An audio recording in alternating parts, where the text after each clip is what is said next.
Okay guys, now listen up carefully. This is probably one of the most important episodes on this YouTube channel. And in the future, whenever I'm getting the question asked if any altcoin will outperform Bitcoin or if any altcoin is technologically better than Bitcoin, I'm going to refer to this video. Because in this video, I'm going to show you why Bitcoin will always stay on top by market capitalization, by fundamentals, and as a store of value. Make sure you watch the episode up to the very end. Once again, this is one of the most important episodes on this YouTube channel. And now let's jump right into it. And welcome back to another episode. Well, probably by now you already heard about a random XYZ coin that will definitely outperform Bitcoin in the future. Maybe because that XYZ coin can handle more transactions per second than Bitcoin. Or maybe they're even saying that XYZ coin is more secure than Bitcoin. But most of the times this is all BS. And once again, I want to explain you why Bitcoin will always stay on top. First of all, before I'm going to show you a very interesting speech from Mr. Saifedean Ammous from back in 2018, which explains perfectly why Bitcoin will always stay on top, I want to talk about the Lindy Effect. Now, the Lindy Effect is something which is described quite well in this article right here. Imagine yourself at a bookstore trying to pick up a book about long-term investing. You have two options in front of you. One of them is a book released 3 years back, which was an NYT bestseller, and the other, The Intelligent Investor by Benjamin Graham, written in 1949. Now, if you had to predict which book do you think will have investment ideas that are more likely to stand the test of time? If you're like most reasonable people, you would likely pick Benjamin Graham's 1949 classic.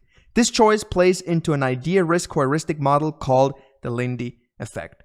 So basically what the Lindy Effect says is that the probability for something to keep existing goes up the longer it already does exist. And if we have a look at all cryptocurrencies out there, well, it is actually quite clear. Bitcoin is around by far for the longest time compared to all these other cryptocurrencies, among many other properties that make Bitcoin better or more sustainable than most of the altcoins, or all of the altcoins out there, rather say. Alright, but now let's jump into the main speech of today's episode, and this is something I found once again. This is from the 31st of May 2018 here on the YouTube channel Bitcoin Austria. This video, the full video, is popping up on top of the screen right now. Make sure to check it out and you will learn why Bitcoin will always stay the #1 cryptocurrency. Now let's play the speech. And the software growing up on its own, I think a good example of it is to think of it as this, like a child that we threw in the jungle. Most likely, if you throw a 1-year-old in the jungle, he'll die.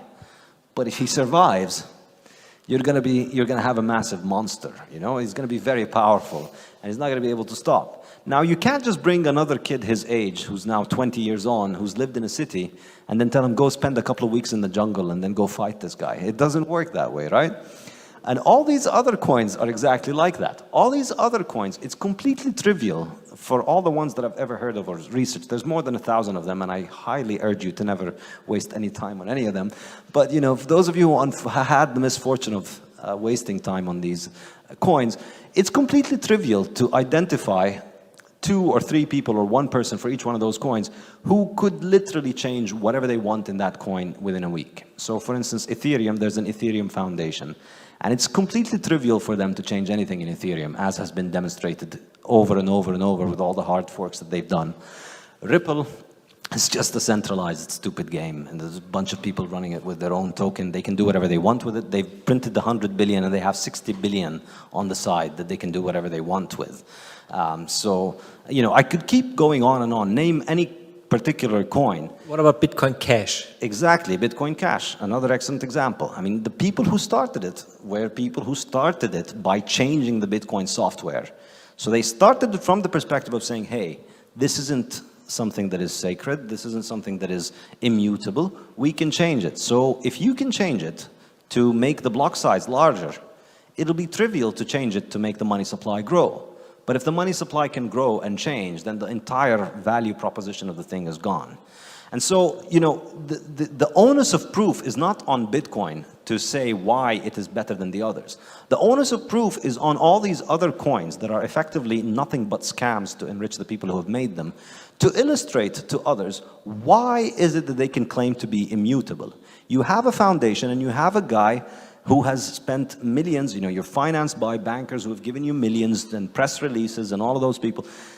These coins didn't just come out of nowhere. People spent millions on making them happen. Why did they spend those millions? Not for charity, and not because they want a digital currency to be available, because if they wanted one, there's already Bitcoin out there. The only reason they made it is so that they could get rich off of it, and they continue to control it. Now, how can they demonstrably prove or illustrate or credibly show that they can't change the supply? That's the question that any other coin would need to answer before I can take it seriously. And the reality is none of them can do it. And the point is, if none of them can do it, if none of them can demonstrate it, then there's no point behind having this entire blockchain structure and all that expensive stuff. Just have a centralized currency. Now let's sink that in real quick. Bitcoin was just a 7-pager idea thrown out from an anonymous person or group onto the internet. Just 7 pages, and the idea described, on those 7 papers was so good that Bitcoin is still alive 11 years later. Can you imagine how strong that kid we threw into the jungle is going to be in another 10 years?